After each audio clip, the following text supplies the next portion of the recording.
जय जय पांडुरंग हरी बुद्ध विटेवरी आपल्या चॅनलवर मी सर्वांचं स्वागत करीत आहे। आणि मायबाप हो, आपण देत असलेल्या सहकार्याबद्दल मी आपला अत्यंत आभारी आहे। कृपया माझा चॅनल आपण सबस्क्राइब करा, लाईक करा, कमेंट वगैरे करत जा, पुढे पाठवत जा। त्यात तद्वतच आपल्या या चॅनलला आर्थिक स्वरूपाची देखील मदत करावी। माझा पे क्रमांक आहे 82 65 07 51 51 82 65 07 51 51 हा माझा फोन पे क्रमांक आहे। कृपया आपल्या बुद्ध विटेवरी या चॅनलला आर्थिक सहकार्य करावे अशी मी तुम्हाला नम्र विनंती करीत आहे। बंधूंनो, काल आपण पाहतो तो खरं तर हा व्हिडिओ माझा काल यायला पाहिजे होता आणि बऱ्याचशा मंडळींनी मला फोन करून देखील विचारलं की आज गुढीपाडव्याला का तुमचा व्हिडिओ यायला पाहिजे होता, पण काही कारणास्तव मी आपल्यासमोर येऊ शकलो नाही। तद्वतच आज जो विषय घेतोय तसा तर हा न संपणारा विषय आहे बंधूंनो। केवळ गुढीपाडव्याच्या दिवशीच बोलावं असं काही नाही। गुढीपाडवा आणि सनातन बौद्ध परंपरा यांचा संबंध आणि संदर्भ याच्या संदर्भात आपण बोलत आहोत। कदाचित आणखी एक दोन व्हिडिओ सुद्धा निघण्याची शक्यता आहे आणि होईलच असं। चला असू द्या। तर सातवाहन काळामध्ये किंवा सातवाहन वंशामध्ये जो काय ऐतिहासिक पुरावा असतो तर संदर्भ कुठला जोडला जातो, एक तर त्या लेण्यातून जोडला जातो। सातवाहन काळानं किंवा सातवाहन राजांनी एकूण 450 वर्ष राज्य केलेलं आहे। म्हणजे भारतातच काय परंतु जगामध्ये सर्वात जास्त ज्याचा कालावधी आहे असे हे सातवाहन घराणं। आणि हे सातवाहन घराणं आमच्या महाराष्ट्रामध्ये असून सुद्धा आम्हाला माहीत का नाही। या सातवाहनाची राजधानी पुण्याजवळ जुन्नर होती। तद्वत दुसरी राजधानी जी होती उपराजधानी म्हणू आपण किंवा महत्त्वाची राजधानी म्हणू हवं तर उपराजधानी आपण जुन्नर समजूया। परंतु जे प्रतिष्ठान आहे औरंगाबाद जवळ जे पैठण आहे, गोदावरी नदीच्या तीरावर जे पैठण आहे, तर 450 वर्षाचं राज्य भोगलं। त्या सातवाहनाचा इतिहास आजपर्यंत कशासाठी लपून ठेवलेला आहे, कारण आहे त्याच्या मागं। आणि त्या कारणाचा उलाघाल कुठं येतो तर शेवटी येतो तो श्रेष्ठ आणि कनिष्ठचा संबंध। म्हणून सातवाहन तर तुम्हाला सांगायचं तर सातबार एकदम मुद्द्यालाच हात घालतो। सातवाहनाचा इतिहास लपवण्याचं कारण काय? आज आमच्या सातवाहनानं संबंध महाराष्ट्रामध्ये जवळजवळ 1500 लेण्या खोदल्यात। गौतम बुद्ध झालं तर स्तूप, विहार, लेण्या कितीतरी निर्मिती केलेली आहे। व्यापारी मार्गाचं निर्मिती केलेलं आहे, जसं की नाणे घाटाचा व्यापारी मार्ग। आणि जागोजाग जे शिलालेख लिहिलेले आहेत हे सगळे पाली लिपीमध्ये लिहिलेले आहेत। मग हे जाणीवपूर्वक हे दुर्लक्षित राजघराणे का केलं गेलं तर त्याची कारण शोधण्यासाठीच आजचा हा खास व्हिडिओ आहे बंधूंनो। व्हिडिओ जरी अपुरा राहिला तरी राहिलेला भाग मी उद्या सांगन, पण याच्यावर मी संपूर्ण आणि डिटेलच बोलेल। तत्पूर्वी एक लक्षात घ्या की सातवाहनांचं जे आपण जे नाणे असतात ना, पैसे, जसं की आपलं इंदिरा गांधीचा ठोकळा निघाला, बाबासाहेब आंबेडकरावर च्या फोटोचा एक ठोकळा निघाला, रुपया निघाला नाही का, राजीव गांधीचा बी निघाला।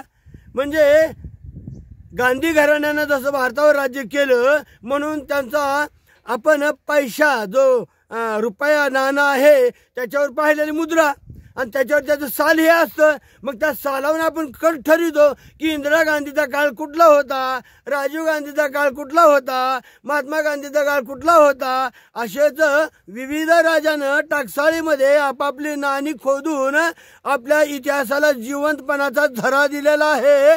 तद्वतच सातवाहन राजांना देखील अशाच पद्धतीचा टाकसाळीमध्ये नाणी पाडून आपल्या कालावधीचा उल्लेख देखील केलेला आहे।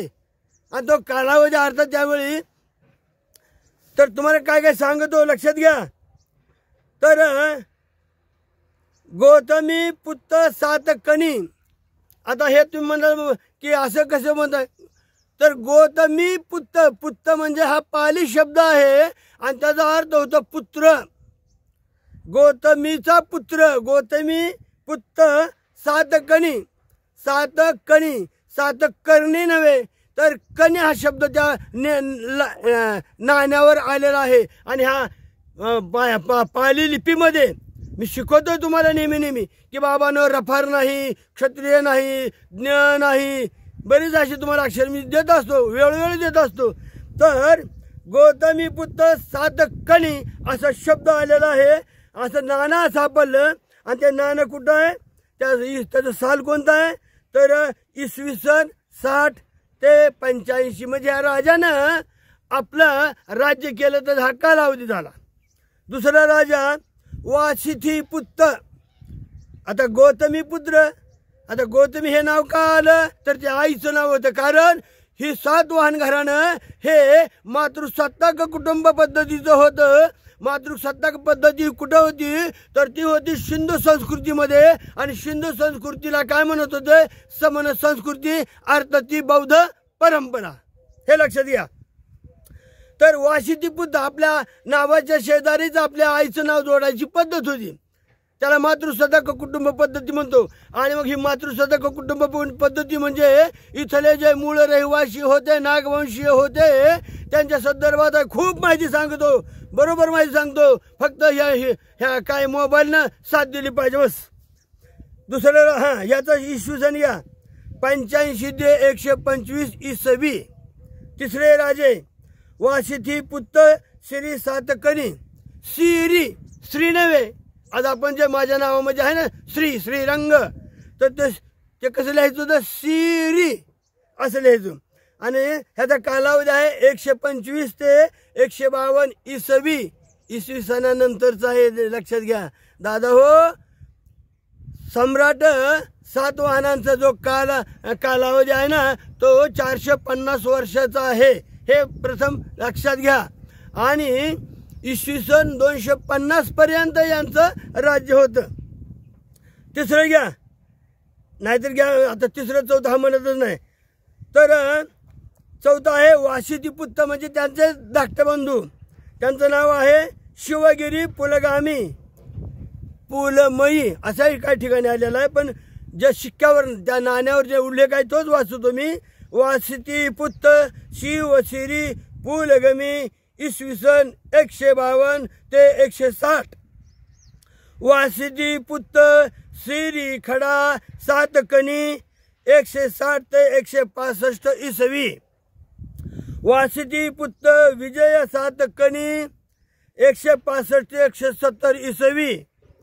श्री याना सातकणी 170 ते 200 इसवी।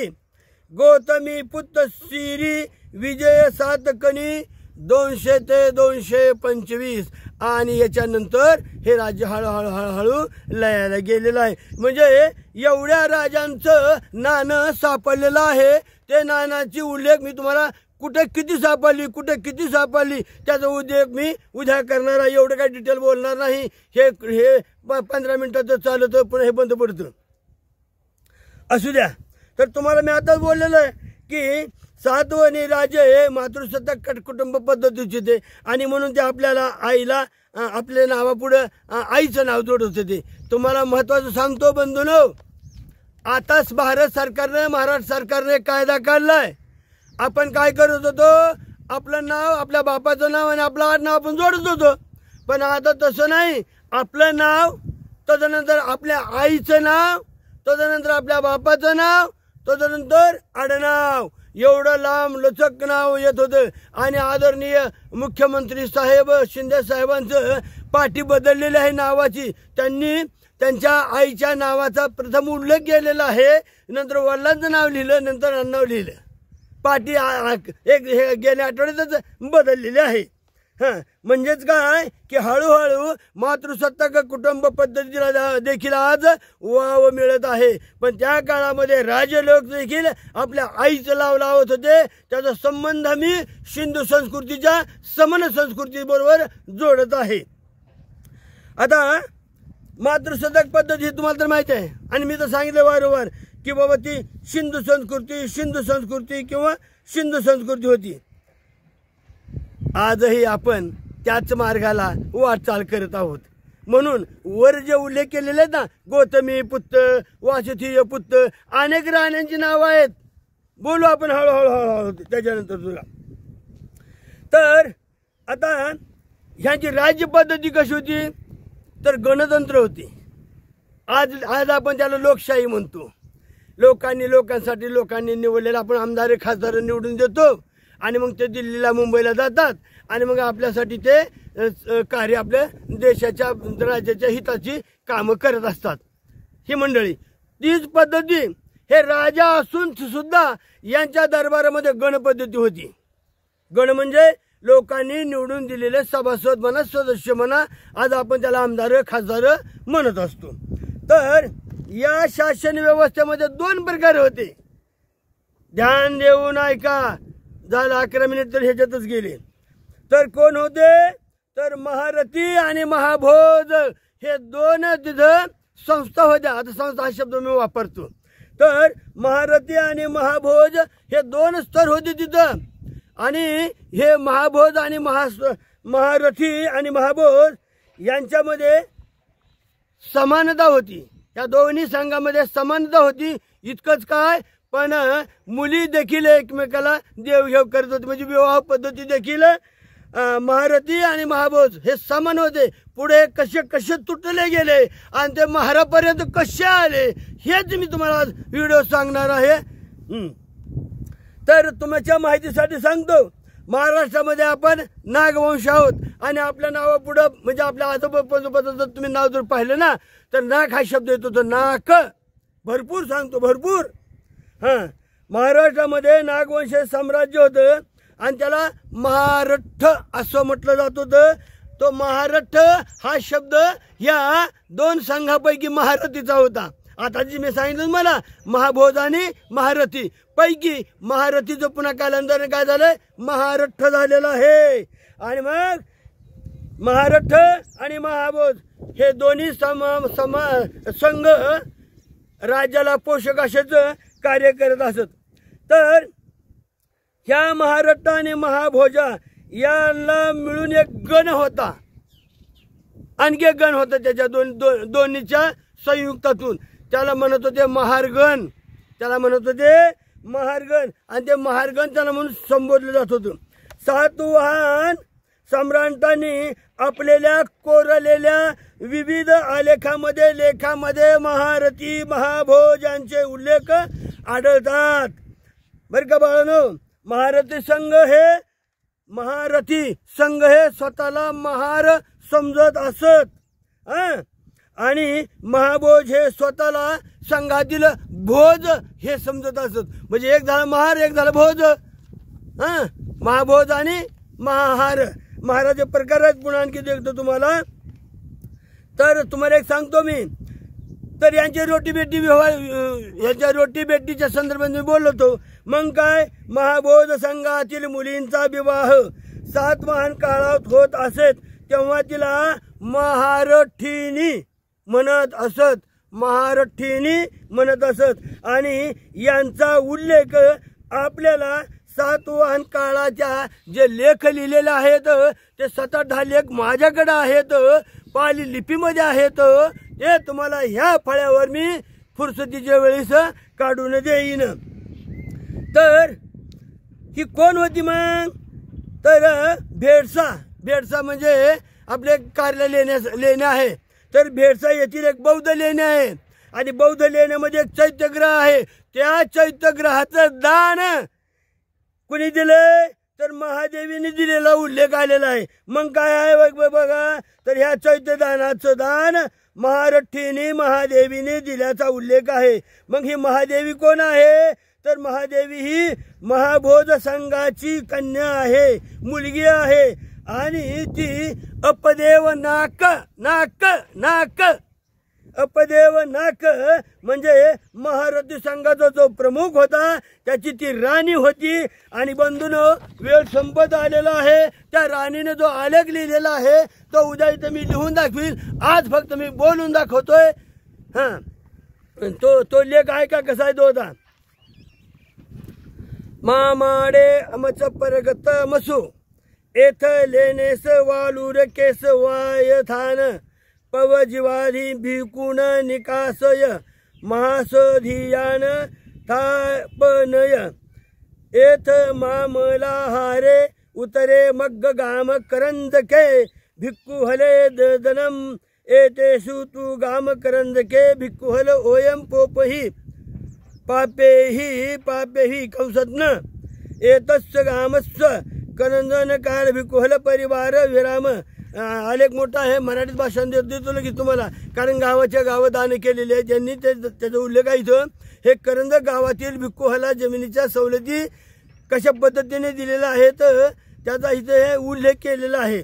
आणि तद्वतच महादेवीनाकस म्हणजे जे आता मी जे तुम्हाला वाचून दावलं होतं ना त्याच्या संदर्भामध्ये जो आलेख लिहिलेला आहे, जे पट्टी लिहिलेली आहे, जे दगडात कोरलेली आहे ती पट्टी कशी आहे पहा। महतस महादेव नाकस महतस महादेव नाकस मातू मातू म्हणजे आई मातू भाविलाय दाणं गततस्स महादेव नाक यांची माता भाविलाय हिनं हे केलेलं दान आहे। महारटीस गोतीपुत्तस्स अग्निमित्तस्स गोतीपुत्तस्स आता हे मराठी अर्थ उद्या सांगतो। गोतीपुत्तस्स अग्निमित्तस्स सिंह थंबो दाणं गोती यांचा मुलगा महारथी अग्निमित नाक याच्याकडून हे शिवस्तंभाचं दान दिलेलं आहे। जय भीम जय भीम जय भीम, बाकीचे उद्या बोलू।